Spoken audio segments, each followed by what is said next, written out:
Abiding in him, hear me now. Abiding in him, in his word, will in the spirit realm cause you to be productive. You cannot abide in the word of the Lord and really abide, because that idea of abiding is not one that should be taken lightly. There are a lot of people who will come, but very few will stay. It's important. That's what abide means. Abide means there's some longevity associated.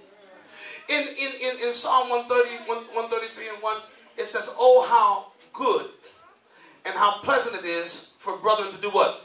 To dwell." See, it's not a big deal if we come together and we have one big night. I was saying it before, you know, I celebrate the minister, Farrakhan, and those who worked with him on that October many years ago when they had the Million Man March. It was phenomenal. But the only thing about the Million Man March is we haven't done it again.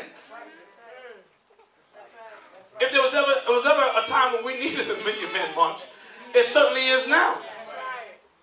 Well, here's my point. A million men coming together is one thing, but a million men staying together is a whole other thing. He said it is good when brethren can dwell together in unity. Let me flip the script for a second and go on to some other stuff that may be more relevant to you than the Million Man March. It ain't no big deal. You got married.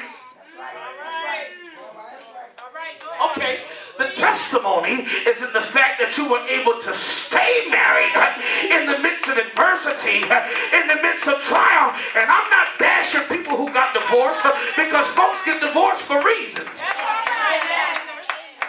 Okay? And I'm not trying to belittle anybody that's been through the process of divorce, because divorce is a real thing. It happens. And there's some people, and we all know, we're family. And understand, this is not my attack message. What I am saying, there is power when you are able to dwell in that marriage. Hear me now, after a few arguments, after some fussing. Okay, let me move on. Oh, how good and how pleasant it is for brother to dwell. It's not a big deal. There's not even a whole lot to celebrate the fact that you came and gave your heart to the Lord and got saved. All right. Getting saved is great. It's cool. But the celebration really comes in when after you've been through something.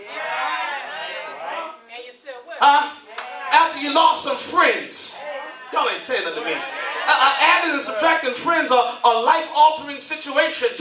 When you've been through some changes, when you live through some lies, hear me now, when you live through some things that wasn't lies, but you just didn't want nobody talking about it and you got mad because it was your business. Y'all better say something in here, because everything that's said about you is not necessarily a lie. That's right. It may be a lie now, but it wasn't always.